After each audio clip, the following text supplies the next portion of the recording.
સમાચાર તરફ આગળ વાત કરીએ તો અમદાવાદની જીસીએસ હોસ્પિટલના તબીબો હડતાલ પર ઉતરી ગયા. છેલ્લા 6 મહિનાથી કોવિડમાં ડ્યુટી અપાતા તબીબો નારાજ જોવા મળી રહ્યા છે.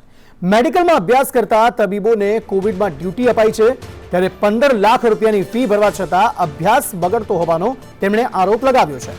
સરકારે જાહેર કરેલ ઇન્સેન્ટિવ ન મળતું હોવાનો પણ આરોપ લગાવ્યો અને 200 થી વધુ મેડિકલના રેસિડેન્ટ ડોક્ટર જે છે, તબીબો જે છે, તેઓ હડતાલ પર ઉતર્યા છે.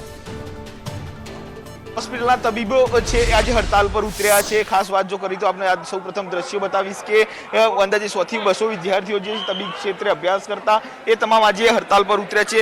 શું મુખ્ય માંગણી છે, શા માટે આજે હડતાલ પર ઉતરવું પડ્યું? જો પહેલો મુદ્દો તો અમારો એ છે, અમે લોકોને કોવિડ ડ્યુટી કરવામાં કોઈ જ વાંધો નથી, બરાબર.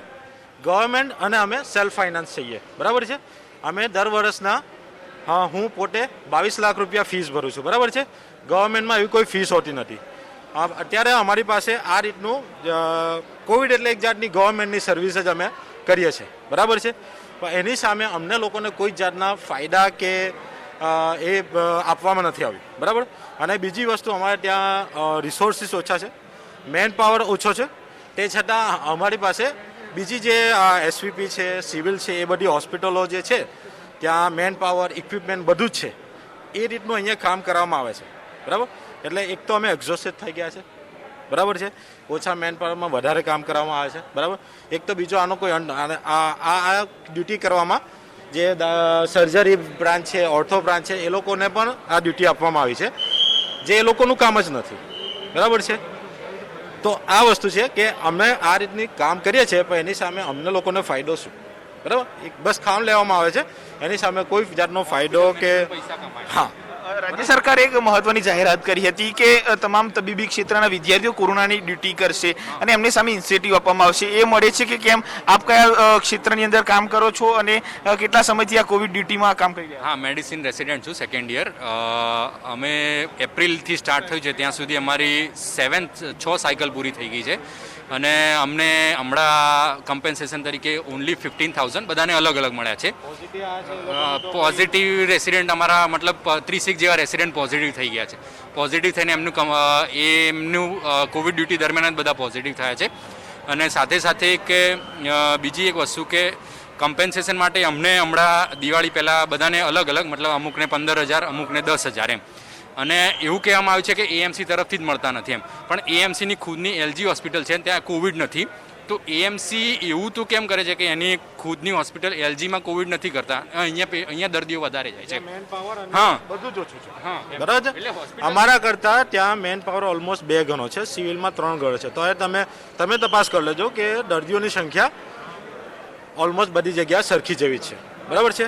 તો અમને ક્યાં તો આ મેન પાવરની રીતે હેલ્પ કરવામાં આવે. અમારું જે અમે આટલી ફીસ ભરીને ભણવા માટે આવ્યા છે, બરાબર છે, જે અમારું આ કોવિડને લીધે બગડે છે, તો એનું કોઈ સોલ્યુશન લઈ આપવામાં આવે, બરાબર છે. બરાબર, ડ્યુટીમાં તો હવે પેન્ડેમિક છે, કરવું જ પડશે, એમાં તો કોઈ જ રસ્તો નથી. પણ એની સામે શું, અમે જે ગવર્મેન્ટમાં બરાબર છે, ગવર્મેન્ટમાં એ લોકોને કોઈ જાતની ફીસ અમે ફીસ ભરીએ છીએ, તો એનું અમે ગવર્મેન્ટની સર્વિસ કરીએ છીએ અત્યારે તો બેઝિકલી. તો એના તરફથી ગવર્મેન્ટે કોઈ સ્ટેપ લેવું જોઈએ, જે નથી લેવામાં. કોરોનાની મહામારીમાં અનેક તબીબો છે તે કોરોનાથી સંક્રમિત થયા.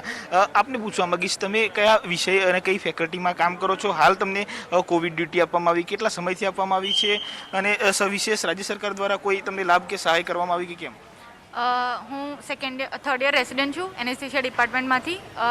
માર્ચ મહિનાથી ડ્યુટી કરીએ છીએ અને મારે 8 વીક ફિનિશ થયા છે અને કોમ્પેન્સેશન માટે 15,000 રૂપીઝ આપ્યા છે અમને.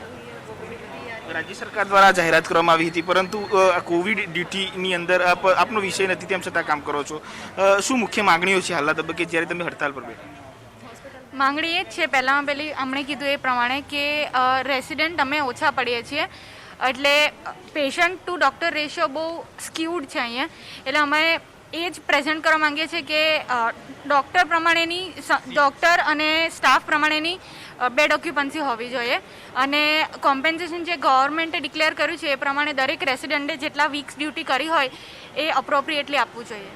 ખાસ જીસીએસ હોસ્પિટલનું જે વહીવટીય તંત્ર છે એની સાથે પણ બેઠકો કરી રહ્યા છે, પરંતુ બેઠકોની અંદર ચોક્કસ નિરાકરણ આવે તેવું લાગે છે કે કેમ? કારણ કે રાજ્ય સરકારે સ્પષ્ટ જાહેરાત કરી છે કે તમામ કોવિડ ક્ષેત્રની અંદર કામ કરતા તબીબોને એક કમ્પેન્સેશન આપવું જોઈએ, પરંતુ હજુ નથી આપવામાં આવ્યું. સાથે જ હોસ્પિટલના તંત્ર સાથે આપ બેઠકો કરી રહ્યા છો, શું જવાબ મળી રહ્યા છે?